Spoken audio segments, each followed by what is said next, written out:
Shalom. Tuhan itu akan bekerja kepada kita kalau kita ini sungguh-sungguh rindu untuk bertemu dan mencari Dia. Saudara, mungkin buat saudara hal yang biasa kalau saudara lihat tema di atas ini, tapi itu sesungguhnya yang Tuhan inginkan. Mengapa ada orang-orang tertentu yang kelihatannya rajin ya untuk mencari Tuhan? Setia datang pada acara-acara pertemuan rohani, di mana saja hadir. Tapi mungkin saudara bertanya-tanya, kenapa dia nggak berubah-berubah hidupnya? Kok tetap sama saja? Persoalannya bukan kehadiran kita di dalam pertemuan-pertemuan kudus seperti ini yang akan merubah kehidupan kita.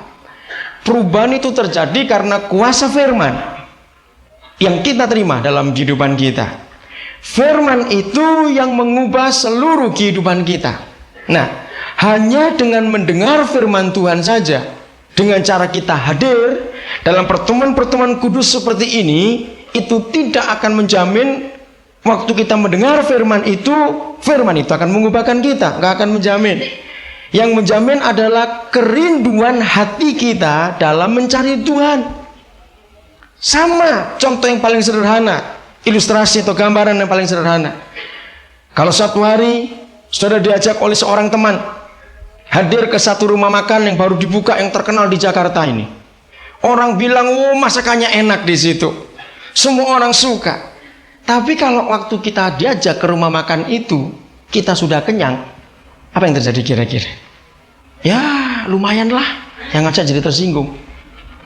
Sudah diajak setengah mati, dibilang yang terbaik, restoran baru, sampai-sampai bilang lumayan. Masalahnya karena kita sudah kenyang, sehingga makanan itu tidak akan berpengaruh apa-apa dalam kehidupan kita. Ya kalau toh kita terpaksa, kalau toh kita bilang enak itu karena terpaksa. Nah, hal yang sama terjadi dalam kehidupan kita. Kalau tidak ada rasa rindu kepada firman Tuhan, saudara boleh keliling ke semua persekutuan dan jemaat yang ada di Jakarta ini, mau sampai berapa tahun pun gak akan ada perubahan dalam kehidupan kita.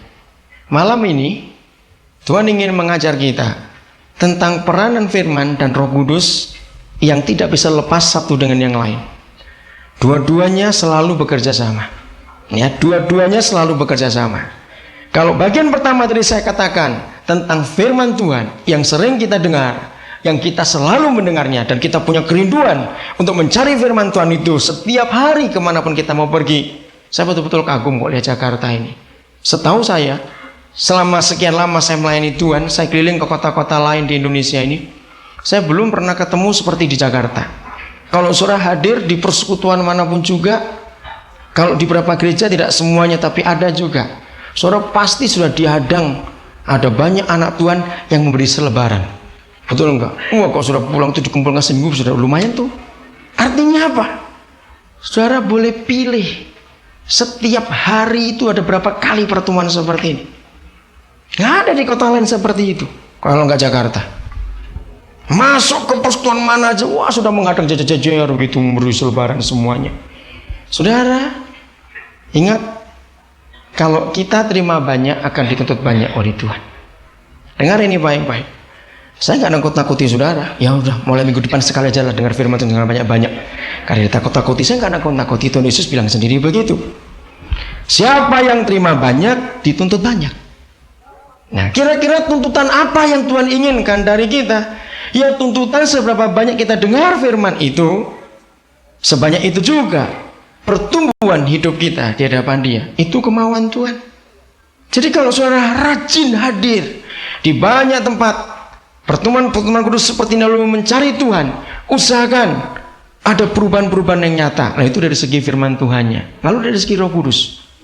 Sejak akhir 70-an, ketika pertama kali terjadi satu lawatan Roh Kudus yang dahsyat secara menyeluruh di Indonesia ini, saudara, sejak itu pekerjaan Roh Kudus itu luar biasa. Orang-orang yang dipenuhi Roh Kudus itu luar biasa banyaknya. Bahkan tahun-tahun yang lalu kita lihat anak-anak kecil pun dilawat, dipenuhi oleh Roh Kudus seperti yang dinubuatkan oleh Yoel. Tapi mungkin saudara juga bertanya, aku kenal orang itu. Wah, kalau berdoa luar biasa. Bisa berbahasa roh, bisa ini, bisa itu. Nyata Ya, Roh Kudus dalam hidup orang itu nyata.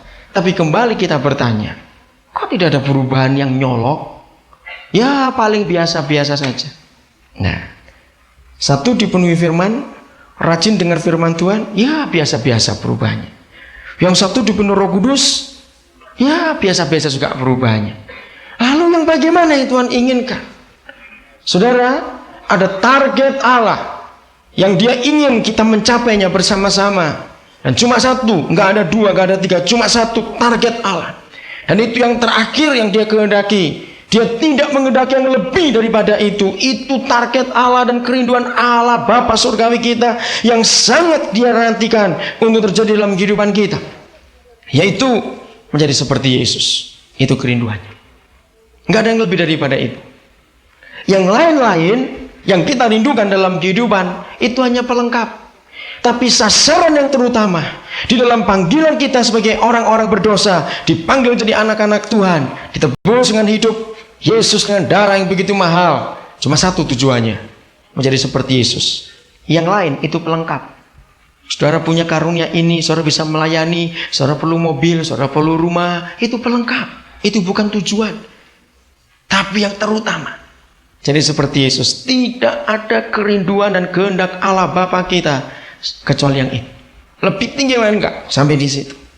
Dan banyak firman Tuhan menyatakan, nah, untuk mencapai ke sana.